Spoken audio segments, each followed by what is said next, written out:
todos queremos tener la razón. A todos nos gusta quedar siempre justificados. A ninguno de nosotros le gusta sentirse que algo le falta. A ninguno de nosotros le gusta sentir que debe algo, que tiene cuentas pendientes con la ley o con la justicia. Y cuando hay problemas familiares, ustedes saben cómo son las conversaciones familiares, ¿no? Las discusiones familiares, generalmente todo el mundo quiere hablar. Y todo el mundo quiere decir, y todo el mundo quiere justificarse. Porque cuando se trata de justicia, todos queremos tenerla. Anhelamos con nuestras palabras defendernos.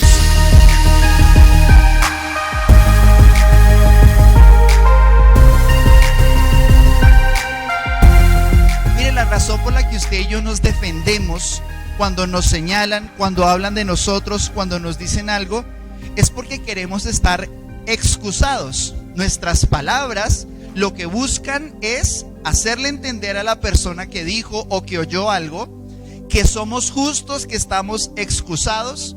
Y por eso muchas veces, a pesar de otras personas, nosotros tratamos de sobresalir para quedar plenamente justificados.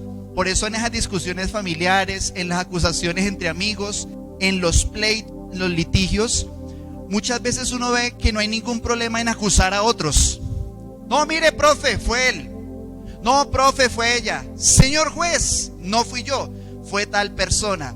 Y utilizamos palabras para acusar a otros, ¿con tal de qué? De defendernos, de quedar excusados, porque siempre queremos estar equilibrados, tener una sensación de justicia. Pero ¿qué vamos a ver hoy? Hoy vamos a ver algo radical, algo que realmente no basta con la exposición de la palabra, es algo que tiene que llegar como un martillazo al corazón, porque esto que vamos a ver hoy atraviesa el ego humano, atraviesa por completo la necesidad humana de quedar bien, de estar justificados y sobre todo de estar muchas veces incluso por encima de los demás. Por eso si nos dicen algo, respondemos inmediatamente. Por eso si nos señalan, estamos muy lejos de reaccionar como Jesús. Mire, Jesús es tan perfecto en su juicio y en su defensa y en su obra y en sus palabras, en todo, que Él fue el único que pudo hacer de una manera íntegra lo que dice Dios de las ovejas. Dice la Escritura que Jesús fue como oveja al matadero. Dice que fue como un corderito silente, callado, que no respondía, que cuando le acusaban no respondía con amenazas, no decía, ya va a ver cuando resucite, ya va a ver que yo soy Dios, y no amenazaba cuando lo señalaban, porque una de las virtudes de Jesús es el silencio. Y nosotros como hijos de Dios, frente a la acusación, a veces no guardamos silencio. Y como seres humanos queremos justificarnos, tener la razón. Pero ¿qué vamos a ver hoy? ¿Y cuál es el nombre, cuál es el centro y la gran conclusión de esta enseñanza? Y es que lo primero frente a Dios es callarse la boca. El problema es que a veces es lo último. Ojalá esa fuera la primera reacción.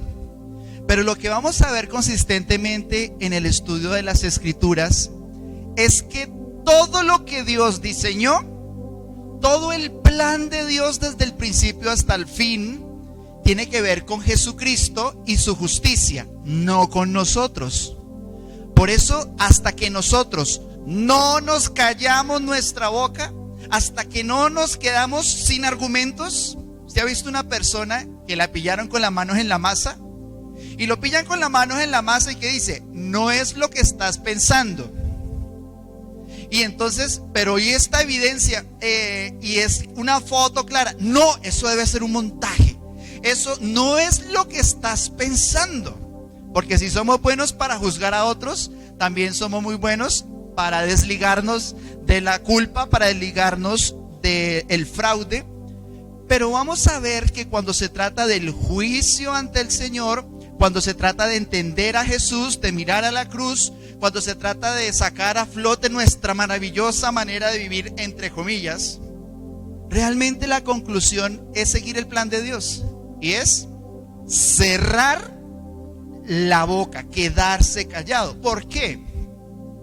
Porque la severidad de la ley nos empuja siempre a no tener más argumentos en defensa propia.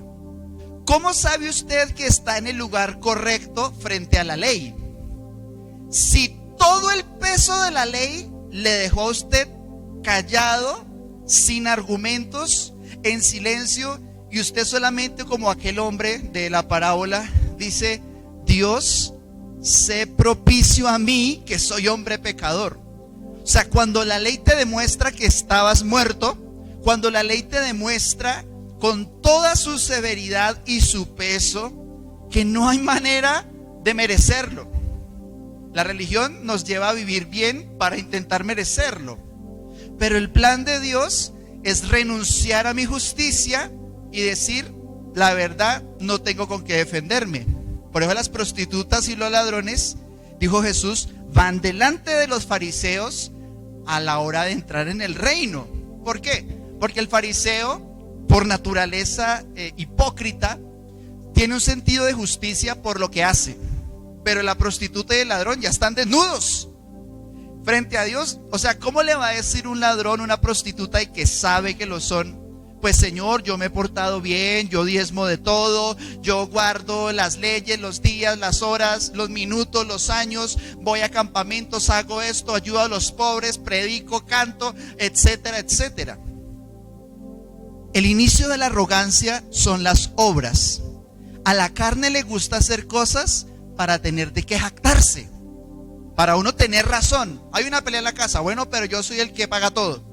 Hay un problema en el hogar, pero yo siempre pongo de mi parte. Pero ¿cuál es el plan del Señor?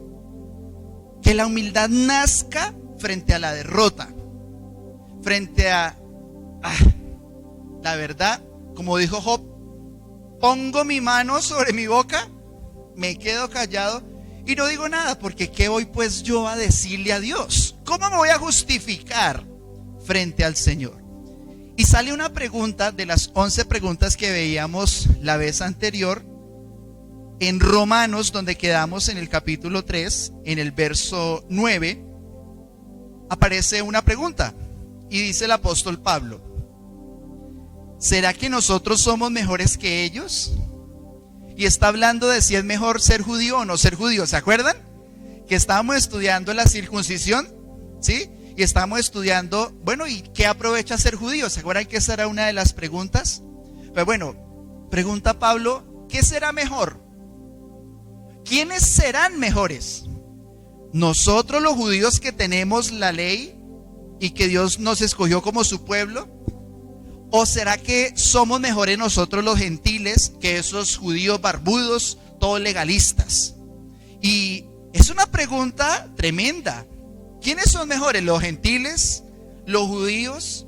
Y la respuesta la da inmediatamente el apóstol Pablo. Dice en el verso 9, en la segunda parte, y en el 10 dice: ¿somos nosotros mejores que ellos? Y dice tajantemente: en ninguna manera. O sea, ¿para qué no volverse judío si es más pesado que ser gentil? En ninguna manera, pues ya hemos acusado a judíos y a gentiles. Como está escrito: no hay justo ni aún uno. Verso 11 en adelante dice: no hay quien entienda, no hay quien busque a Dios. Todos se desviaron, a una se hicieron inútiles. No hay quien haga lo bueno, ni siquiera hay uno. Y dice: sepulcro abierto es su garganta, con su lengua engañan. Veneno de áspides hay debajo de sus labios, su boca está llena de maldición y de amargura. Sus pies se apresuran para derramar sangre, quebranto y desventura hay en sus caminos, y no conocieron camino de paz. no hay temor delante de sus ojos. Pero sabemos que todo lo que la ley dice, lo dice a los que están bajo la ley. ¿Para que qué? ¿Para qué es que es la ley? ¿Para qué es que se demuestra que tanto judíos como gentiles están bajo el mismo juicio? ¿Para qué? Para que toda boca se cierre. Tremendo. Y todo el mundo quede bajo el juicio de Dios, ya que por las obras de la ley ningún ser humano será justificado. Dice, porque por medio de la ley es el conocimiento del pecado. Y termina con el pero más hermoso de toda la Biblia. El pero más hermoso de la Biblia. Este pero nos da vida. Este pero nos da esperanza. Este pero nos redirige no a nosotros y a nuestra maldad, sino a la grandeza del amor del Señor. Dice, pero ahora, buena noticia, empezamos mal, pero dice, pero ahora, aparte de la ley, se ha manifestado la justicia de Dios. Aparte de la ley, se ha manifestado la justicia de Dios, testificado por la ley y los profetas. La justicia de Dios por medio de la fe en Jesucristo para todos los que creen. ¿Por qué? Porque no hay diferencia, por cuanto todos pecaron. Entonces ahora sí vamos a hilar fino mirando varias de estas expresiones y deteniéndonos solamente en algunas que son muy claves. Hemos dicho que el libro de Romanos es un libro que tiene muchas preguntas y que todos tenemos muchas preguntas que hacerle a la palabra y que hacerle a Dios, muchas interrogantes. Pero también hablábamos que Dios responde. Y lo que vamos a ver precisamente es en lo que consiste la respuesta de Dios frente al pecado del hombre, frente a la injusticia del hombre. Y vamos a devolvernos entonces ahora sí para ir tejiendo fino a la primera porción de las 4 que escogimos. La primera dice en Romanos 3, 9 al 10, dice, somos mejores que ellos en ninguna manera, porque ya hemos acusado a judíos y a gentiles que todos están bajo pecado. Ahora, es importante no salirnos de ese todos. Porque cuando dice todos, ¿qué cree que está diciendo la palabra? Mire, eso usted no le busque misterio. Si dice todos, es todos. Yo siempre he mencionado que hay 3 palabras que son muy claves en la palabra de Dios para entender mejor el sentido amplio de la Biblia. Uno es cuando dice todos, otro es cuando dice ninguno y otro es cuando dice pero. Esos peros de la Biblia, esos peros son exquisitos. Pero cuando dice todos, no te salgas de ahí. Eso también es para ti, para mí, para todos. La palabra que se tradujo como todos en la Biblia es la expresión paz. P-A-S, paz. Significa todos, cualquiera, y también significa cada uno. No importa la membresía que usted tenga, no importa a qué iglesia va, no importa en qué ciudad nació, no importa en qué momento de la historia, no importa qué religión practique, no hay nada que nos excluya de esa palabra todos. Entonces, ¿esto por qué? Porque es importante, insisto, que dejemos de pensar que es para los demás. Uy, mi tía debería escuchar esta palabra. No, es que es para todos. Por la gracia de Dios usted la está escuchando y ojalá la escuche su tía. Pero no se saque usted de esto que vamos a ver. Ahora, dice que todos están bajo pecado. Ay, empezamos mal, ¿sí? Empezamos mal, ¿sí? Porque dice la Escritura que sobre nosotros hay un peso.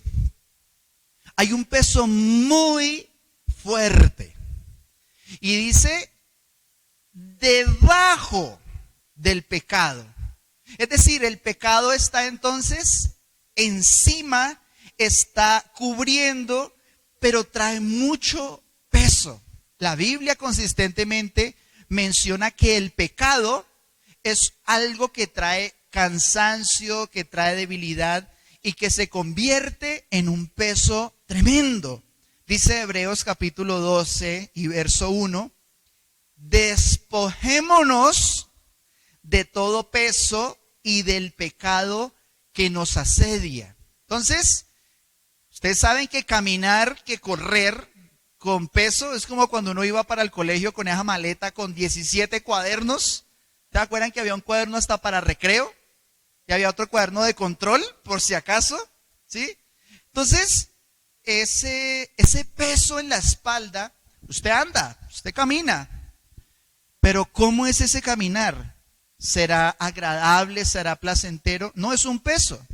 Por eso es tan hermoso ese momento en el que descubrimos a Jesús, porque Él nos quita el peso. Eso es como cuando uno se quitaba la maleta y sí les pasó que uno sentía como que como que flotaba, como que levitaba, no porque uno pesara menos, sino porque uno tenía menos peso encima.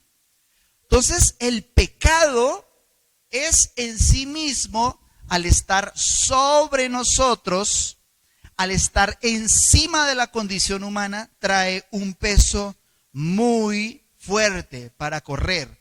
Pero también dice esta escritura, cuando habla de todos, dice que todos pecaron y dice, no hay justo. Es decir, aquí ya, si empezamos mal, aquí seguimos peor, ¿sí? Porque dice claramente que delante del Señor nadie puede decir, mire, yo no robo, yo no mato, yo hago, yo soy, yo puedo, yo tengo. Y uno dice, pero ¿por qué esa severidad? Pues ya vamos a ver, porque ese es el hilo conductor de toda la Biblia. La expresión cuando dice no hay justo, cuando habla de justo, es la palabra dikaios. Esa palabra dikaios significa justo, equitativo, inocente y santo. Pero el Señor dijo, no hay. No hay ni uno. La Biblia dice, y ya lo vamos a ver ahorita, que el Señor se levantó a ver dentro de toda la humanidad quién estaba siguiendo sus caminos, quién lo estaba buscando, quién era perfecto, quién era correcto. Y el resultado fue 0 pollitos. 0. Ni uno. Por eso insisto, esto nos incluye a nosotros también. De esto habla también las Escrituras en Eclesiastés, capítulo 7, verso 20. Dice un hombre que fue ciertamente, llegó al colmo de su pecado, el rey, el hijo de David, el rey Salomón, él testifica y dice, un hombre sabio además, dice, ciertamente no hay hombre justo en la tierra que haga el bien y qué. Y nunca, mire, esa palabra lo cambia todo. No es solo el que haga el bien, sino el que hace el bien, pero nunca peca. Porque hay personas que entre comillas hacen el bien, pero como Pablo Escobar, es el síndrome de Pablo Escobar. Pablo Escobar representa a la humanidad en este sentido. Pablo Escobar llegaba a un barrio, ¿cierto? Y entonces decía, bueno, ¿este barrio tiene acueducto o no? No, Pablito, este barrio, no sé qué, Bueno, tome pues, hágase un acueducto más grande, ¿sí? Entonces todo el mundo, guay, Pablito. Y llegaba y con una cantidad de dinero traía 100 mercados en los barrios y ropa y a los niños. Y tome usted para que estudie, para que compre, para que come. Pero ¿de dónde venía esa plata? Venía como resultado de una vida de narcotráfico en el que las personas que consumen la droga quedan atadas, y por eso el narcotráfico siempre ha estado amarrado a la muerte. Siempre el narcotráfico ha estado amarrado a la muerte, no del que recibe la plata. sino del que recibe la droga. Por lo tanto, el que recibe la plata tiene las manos manchadas con la muerte espiritual y física y emocional y sentimental y familiar de muchas personas. Por eso no es el bien que hace Pablo Escobar, es el mal con el que supuestamente hace un bien. Entonces, dice también ese verso, dice que no se trata de lo imperfecto que seamos, sino de cuán justo seamos. Porque uno puede decir, no, pero ¿quién es perfecto? No hay nadie perfecto. Pues Dios no está hablando de perfección, está hablando de justicia. Dice también, Primera de Juan, capítulo 1, verso 8, una declaración que eso sí que le cierra a uno la boca de una vez. Primera de Juan 1, 8.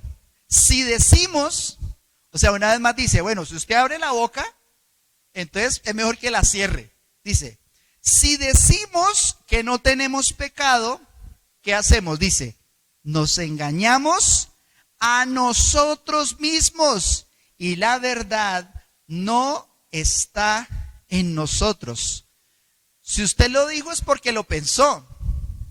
Entonces, ¿qué dice Juan? Dice, mire, usted no se le ocurra decir que usted no tiene pecado, porque la persona que dice que no tiene pecado está añadiendo otro pecado, la mentira, la hipocresía, ¿sí?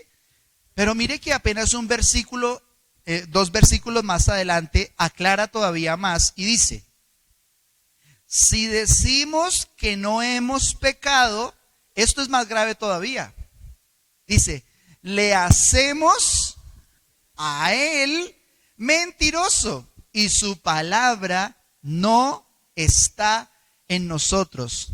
Entonces, mire, usted decir, no, yo nunca pequé, yo la verdad era tan bueno que Dios a mí me llamó y me amó porque la verdad es que el joven rico a mí me quedaban pañales, sí, yo era muy bueno. No, sino que dice que cualquier persona que habla que nunca ha pecado, que su argumento para no buscar a Jesús es que no tiene pecado, dice, le está haciendo a Dios una acusación muy grave. Le está diciendo a Dios, Dios, usted dice que yo pequé, mentiroso. Eso es fuerte, ¿no? Eso es fuerte porque es como Job, una de las palabras que le responde Dios a Job, le dice así, le dice, ¿invalidarás tú también mi juicio para justificarte a ti mismo? Eso es tremendo. O sea, decirle a Dios, usted es mentiroso. Y dice, y su palabra no está en nosotros. Ahora, esto que dijo Pablo empieza diciendo como está escrito.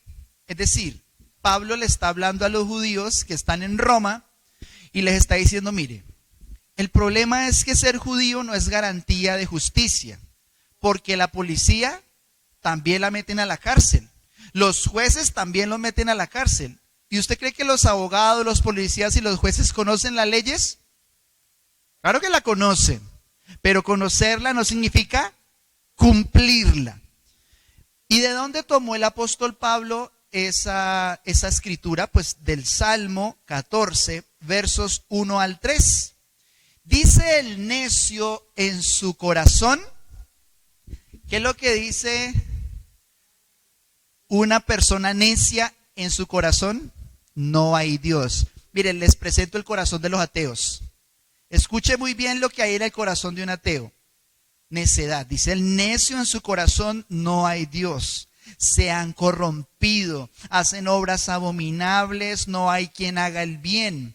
Jehová miró desde el cielo, desde los cielos sobre los hijos de los hombres, para ver si había algún entendido que buscara a Dios. Conclusión, todos se desviaron, a una se han corrompido.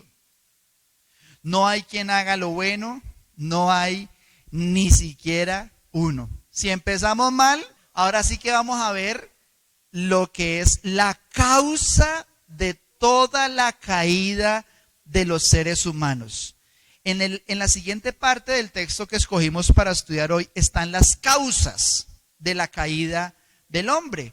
Y vamos a verlas entonces en los versos 11 y 12. Dice así, no hay quien entienda, no hay quien busque a Dios, todos se desviaron, a una se hicieron inútiles, no hay quien haga lo bueno, no hay ni siquiera uno. Y lo primero que menciona es que no hay quien entienda. Es decir, lo primero que se corrompe por el pecado es el entendimiento. ¿Se acuerdan cuando hablábamos de un corazón duro? Mencionábamos un pasaje donde dice que el corazón se endurece y que los pensamientos como que se embotan, que hay un engaño que proviene del pecado, y es que el entendimiento se corrompe. Cuando usted o cualquier persona le dio entrada al pecado, algo se quiebra en la mente, el sentido de gozo, de rectitud, de bondad, de justicia, se altera por completo. Y un entendimiento corrompido es capaz de pasar por encima de la razón, es capaz de pasar por encima de la justicia, porque lo que importa no es que se haga justicia, es salir libre. Por eso dice la Escritura que no hay entendimiento. Hay personas que no comprenden mejor, que no comprenden más. Lo veíamos en esa oportunidad cuando hablamos de la dureza de corazón. Precisamente porque el pecado, el engaño del pecado, trae un entendimiento que se corrompe. Pero además dice, no hay quien busque la guía de Dios. Una de las causas del fracaso de los seres humanos, de la caída, es que no buscamos la guía de Dios, no consultamos con el Señor, no consultamos con las Escrituras, o si sabemos algo, lo menospreciamos, lo dejamos de lado, y es muy delicado desviarse, porque mire lo que significa la palabra donde dice, todos a una se desviaron. Dice, esa palabra es la palabra eclino, con doble K. Eclino, que significa desviarse, evadir, declinar o apartar. Entonces, ¿qué es desviarse? Desviarse es que usted va por un camino, ¿cierto? Y resulta que hay un letrero a mano derecha que dice gran promoción. Métase por este camino y usted va a encontrar muchas cosas buenas y gratis, todas, ¿cierto? Y resulta que usted tenía que irse para allá. Y entonces, desviarse es apartarse de este camino, de escuchar al Señor, de seguir la guía de Dios. Entonces empiezo a seguir mis intereses. Mis intereses son, este camino me conviene, este me gusta, este tiene más plata, este tiene más paz. Pero hay otro camino hacia la izquierda, hay otro desvío que dice, mire, métase usted por este camino y usted va a ser una persona muy feliz. Usted no va a tener ninguna preocupación, usted va a poder tener, hacer, decir lo que quiera, lo que se le antoje, ¿cierto? Yo tengo varias opciones. Seguir el camino, que es Jesús, Él es el camino, seguir al Señor, o desviarse a la derecha o a la izquierda. Mire, el diablo no tiene ningún problema si usted se va para la derecha o para la izquierda, con tal de que se desvíe. Por eso, mis hermanos, el que no busca la guía de Dios, muy pronto va a terminar en un pequeño desvío, en otro pequeño, le doy cabida a esto, acepto esto, me distraigo por esto y cuando volteo a mirar, venga, ¿dónde es que era el camino? Iba a llamar, no tengo señal, ya Dios no me escucha, ya Dios no me habla. Y una de las causas más seguras del fracaso es no buscar la guía de Dios. Pero también menciona que ha sido una de las causas no buscar la ayuda del Señor. La sanidad que trae Dios, pues ese pasaje nos dice, todos se desviaron a una, se hicieron inútiles. La palabra que se tradujo allí como inútiles es la palabra en el griego agreió, que significa hacer inútil, arruinar o estropear. Entonces, una de las causas de la caída del hombre por el pecado, de la muerte que hay en sí mismo por alejarse del Señor, es que no buscamos ni su guía, ni tampoco su ayuda. Por eso las cosas se dañan, se arruinan, se estropean. Y es muy tremendo lo que dice la Biblia. Dice, todos se hicieron inútiles. No buscar al Señor puede hacer que la vida de una persona sea completamente vana. Sirva para cero. Para Dios, ¿no? Tal vez para el diablo sí se vuelve útil, ¿cierto? Para el diablo, créame que si usted se pone a seguir el juego, de desviarse a la derecha y a la izquierda, él le pone trabajo. Yo no sé si ustedes notaron en la historia del hijo pródigo, donde aparece el diablo. Resulta que ustedes saben en el hijo pródigo que está el papá, está el hermano, está el hijo pródigo, están los cerdos, están las rameras. Pero si ustedes miran ahí escondido en la historia del hijo pródigo, dice que el hijo pródigo estaba en esa ciudad y que estando en esa ciudad apareció un tipo y le dio trabajo. Y ese tipo le dio el trabajo de apacentar cerdos. Tremendo. Tremendo porque él estaba sin provisión, él estaba sin trabajo y el diablo le dijo, venga hermano que yo le tengo un trabajo, ese trabajo es 1A. Ese trabajo usted no lo ve en ninguna parte. Hay unos animales de primera, hermano, usted cuide esos animales y usted vea, usted va a tener en esos animales el sustento y usted, ¿para qué volver a la casa de su papá? Venga que aquí. Y resulta que ahí encontró el sustento y el trabajo, no lo suficiente para ser libre, como si lo era en la casa del papá, tan libre que se fue de allá, pero tampoco lo suficientemente bueno para ser feliz. Porque él estando allí, olía a cerdo, veía cerdos, caminaba entre marranos. Dígame qué placentero es bañar unos cerdos, porque usted todo el tiempo va a sentir que está frustrado. Yo lavando este marrano y otra vez pues para allá. Pero resulta que los cerdos eran él. Los cerdos se los puso el diablo a que se los cuidara. O sea, el diablo le da trabajo. Por eso, inútil para el padre, porque allá, ¿de qué le servía al padre tenerlo lejos? Pero útil para el diablo, que era el dueño de los marranos. Entonces, no buscar la ayuda de Dios puede hacer que una persona se haga inútil para el reino. Usted nunca permita eso porque usted es un hijo de Dios. Diga como el hijo pródigo. ¿Qué dijo el hijo pródigo? La palabra pródigo significa derrochador. ¿Qué dijo? Hombre, yo en la casa de mi papá estaba mejor. Miren lo bonito. Estando en la casa del padre, su corazón se fue para los cerdos. Y estando en los cerdos, su corazón se fue para la casa del padre. Donde llega el corazón, después llegan los pies.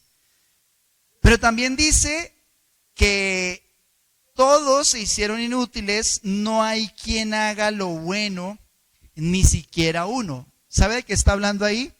De la imposibilidad de hacer lo bueno.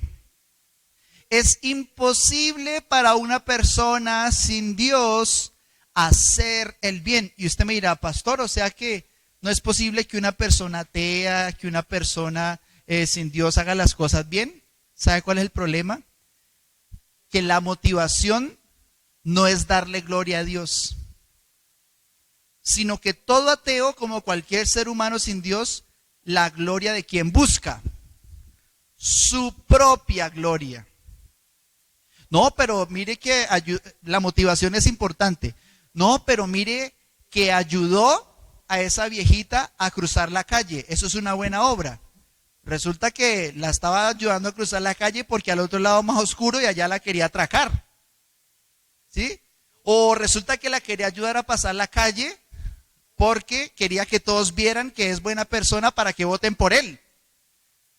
Resulta que quería llevar a la viejita a cruzar la calle porque la viejita tiene una hija que es muy bonita y ese ya le echó el ojo y hizo una apuesta para ver quién se quedaba con la muchacha. Entonces no es solo hacer lo bueno, Es con qué motivación se hace lo bueno. Si alguien hace lo bueno solo para que lo vean, créame que esa no es una buena motivación. Si alguien hace algo bueno para la gloria de Dios, para que el admirado sea Dios, esa sí es una buena obra. Porque está escrito que Dios nos ha dado buenas obras para que caminemos por ella y que sean luz para los incrédulos. Como dice Mateo capítulo 5. Hagan sus obras delante de la gente. Brillen su luz delante de los hombres. ¿Para qué? Para que glorifiquen a su Padre que está en los cielos. Si la bondad que haces no glorifica a Dios, no sirve. Al cantante cristiano Redimidos le ofrecieron millones por cantar su reggaetón y su trap, pero no cantándole a Dios, sino de una manera secular. Y él desechó eso porque él entendió lo que muchos no hemos entendido. Y es que si Dios nos dio talentos, son para su gloria. Si Dios nos dio riquezas, son para su gloria. Entonces, hacer el bien es muy cuestionable en alguien que no hace el bien para glorificar a Dios. Porque ahí créame que lo que hay muchas veces es egoísmo puro y duro. Entonces, el que por la culpa ayuda a los pobres, no lo hace para la gloria de Dios, lo hace para alivianar todo el oscuro pasado que tal vez tiene. Motivación, intención. No basta hacer las cosas bien, hay que tener una buena motivación. Pero ¿cómo termina esta tercera parte? Con las consecuencias de la caída. Y en esto vamos a pasar muy rápido porque ya hemos tocado bastantes aspectos en ese sentido.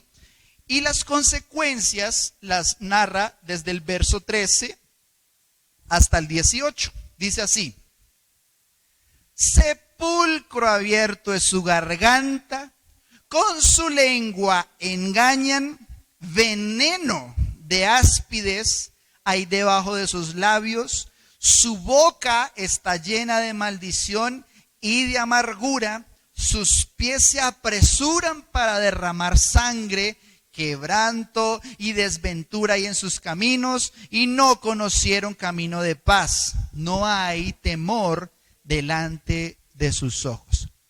Una de las consecuencias más claras de una persona que se hizo inútil, que no busca a Dios, son sus palabras. Buena parte de este pasaje habla de las palabras. ¿Usted quiere saber qué hay en el corazón de alguien? Escuche sus palabras. Escúchelas. Escúchelas, pues dijo el Señor en Lucas capítulo 6, 45. Y sobre todo escucha a esa persona en el peor momento. Porque cuando hay emociones, salen sin filtros. ¿Quiere saber qué hay en el corazón de una persona? Escúchela en una discusión.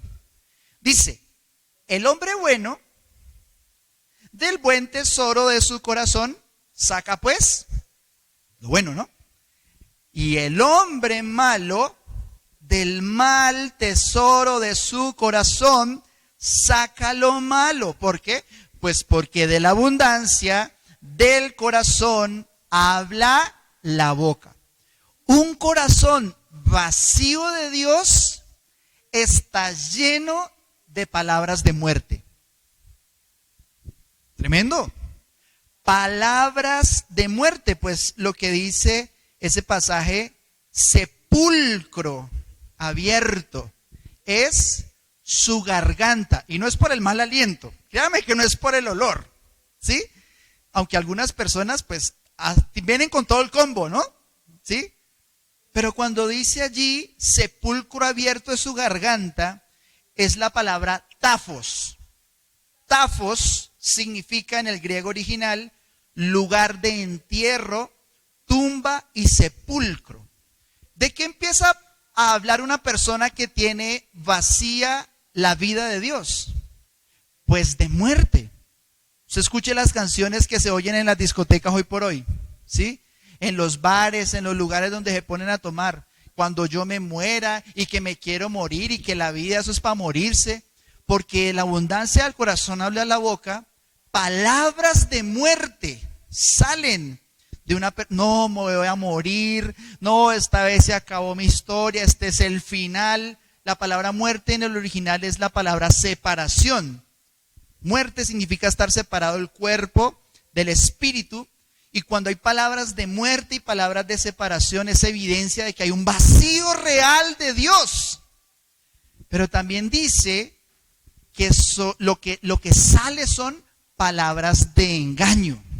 Una persona que no busca la guía de Dios, que su corazón no se ha doblegado y que no guarda silencio, siempre va a producir palabras de engaño, pues lo que dice es, con su lengua engañan. Mire lo que dijo Jesús. Si a usted le gusta engañar, si a usted le gusta ocultar, si a usted le gusta aparentar o decir mentiras, le voy a mostrar qué dice la Escritura con relación a eso. Esto lo dice Jesús, Juan capítulo 8, verso 44. Le dice a los judíos, les dice, ustedes son de su padre el diablo, y los deseos de su padre quieren hacer. Él ha sido homicida desde el principio y no ha permanecido en la verdad, porque no hay verdad en él. Cuando habla mentira, de suyo habla, porque es mentiroso y ¿qué?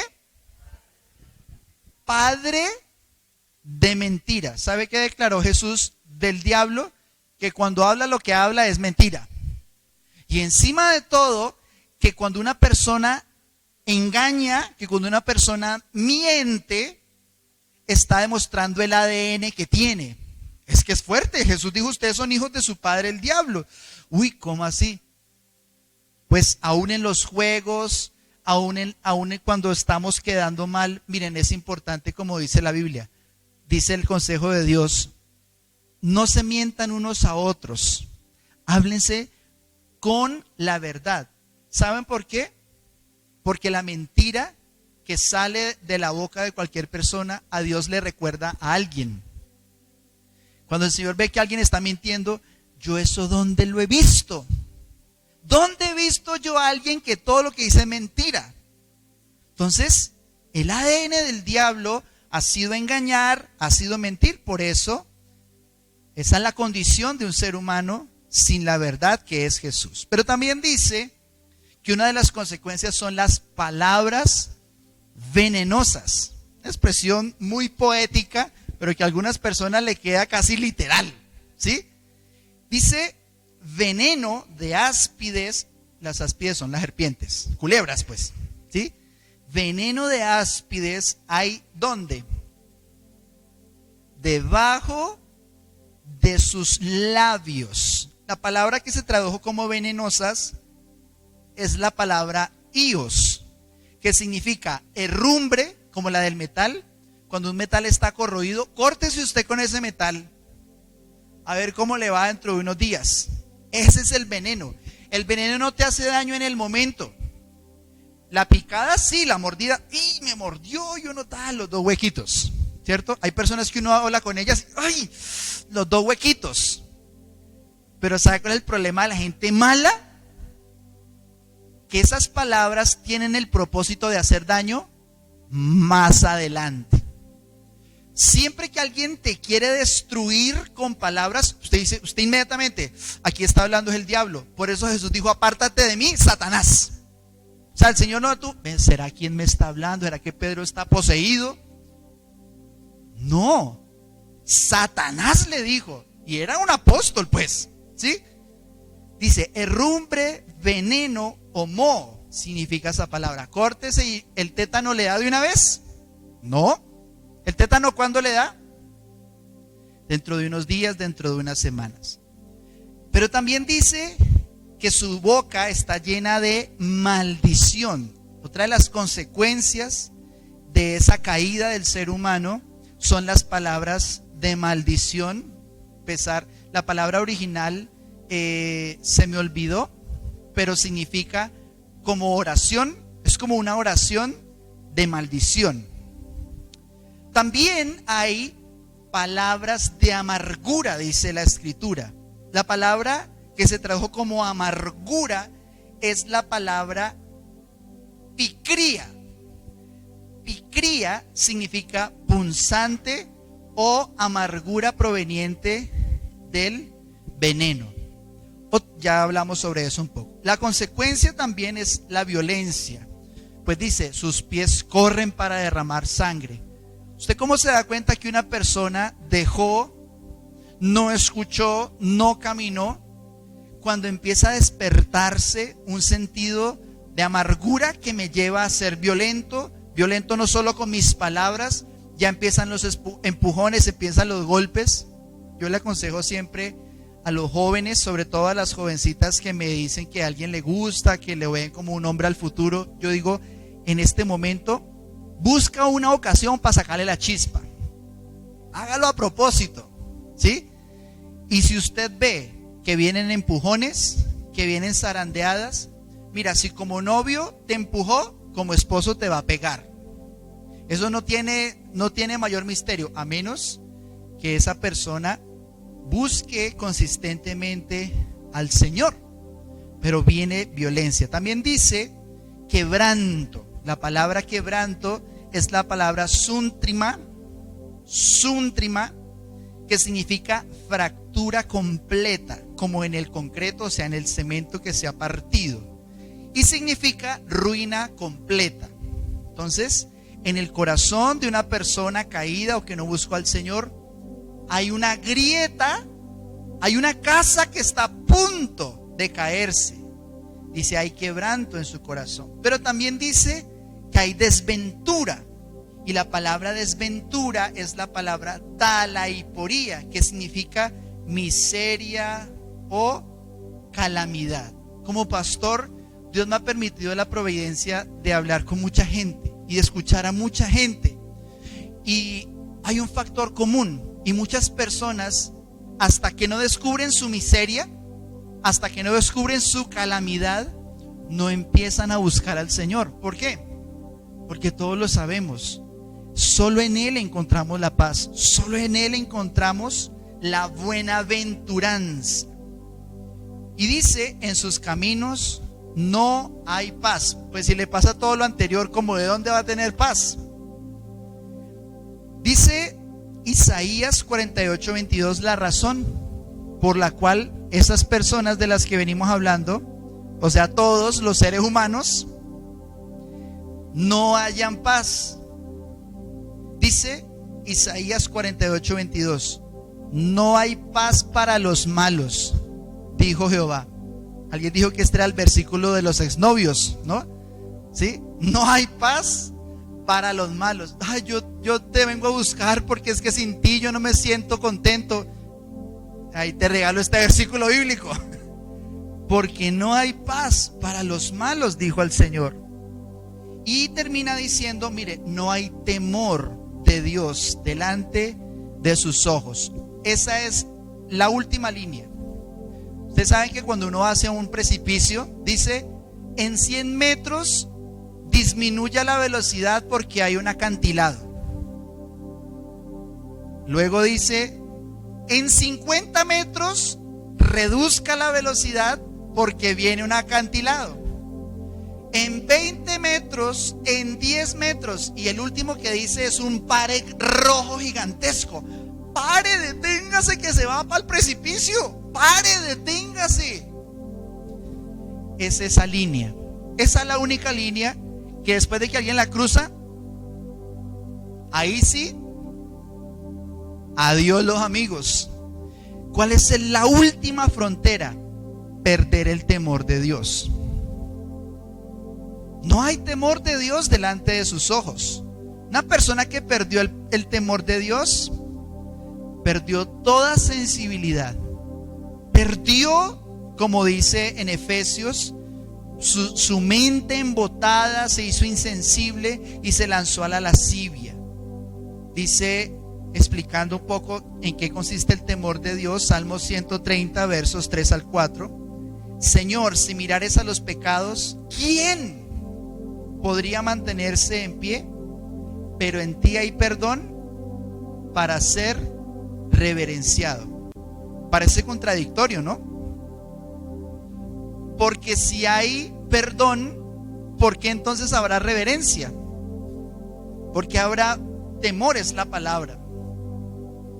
Pues porque la grandeza de su justicia, cuando extiende misericordia, debe provocar en nosotros una reverencia, un respeto. Y ahora sí, terminamos con esto en Romanos 3, versos 19 al 20. Dice: pero, aquí empieza lo bueno, ¿sí? Ya cuando perdimos el temor de Dios, ya hablamos de la muerte, del final, de la última frontera.